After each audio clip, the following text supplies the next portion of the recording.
नमस्कार। अभी हाल फिलहाल में गाजियाबाद में 2 हत्याएँ हुई। एक हत्या हुई एक बच्चे सूर्या की और एक खिलाड़ी चिराग की। सूर्या की हत्या की असद ने, चिराग की हत्या की यश ने। मैं इसको इस लिहाज से देखता हूँ कि ये अपराध है। 2 हत्यारों ने 2 बच्चों को मार दिया। मगर दुर्भाग्य यह है कि उत्तर प्रदेश की वर्तमान निज़ाम में इसको इस तरीके से नहीं देखा जाता।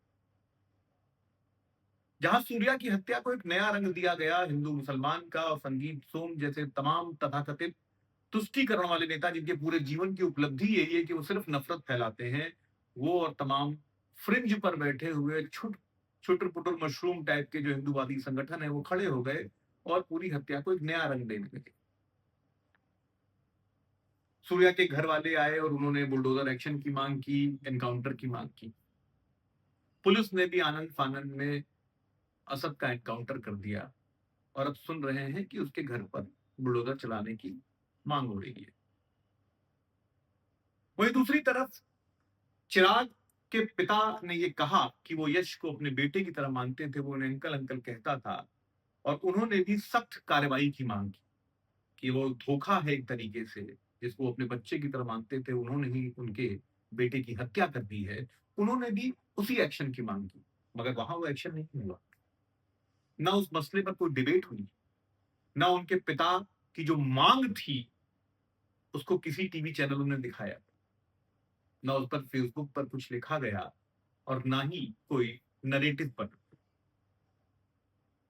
दुर्भाग्य यह है कि उत्तर प्रदेश में अब अपराधियों को भी धर्म के नजरिए से देखा जाने लगा है।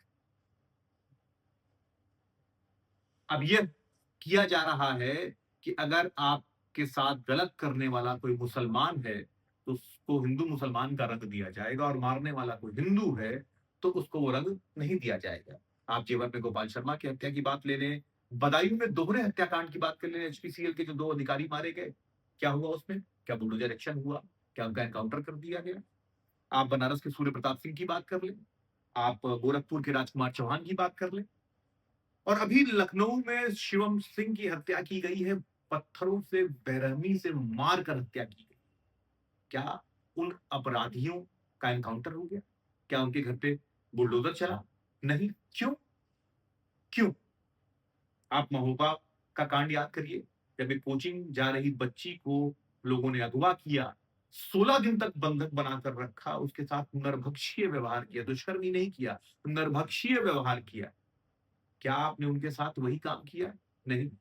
हालांकि मैं किसी भी तरह से इस बुलडोजर एक्शन को सही नहीं मानता, इस एनकाउंटर को सही नहीं मानता, क्योंकि मेरा हमेशा से मानना था कि लोकतंत्र में हम रूल ऑफ लॉ को स्टेब्लिश करना चाहते हैं, यानी कानून के शासन को स्टेब्लिश करना चाहते हैं, स्थापित करना चाहते हैं।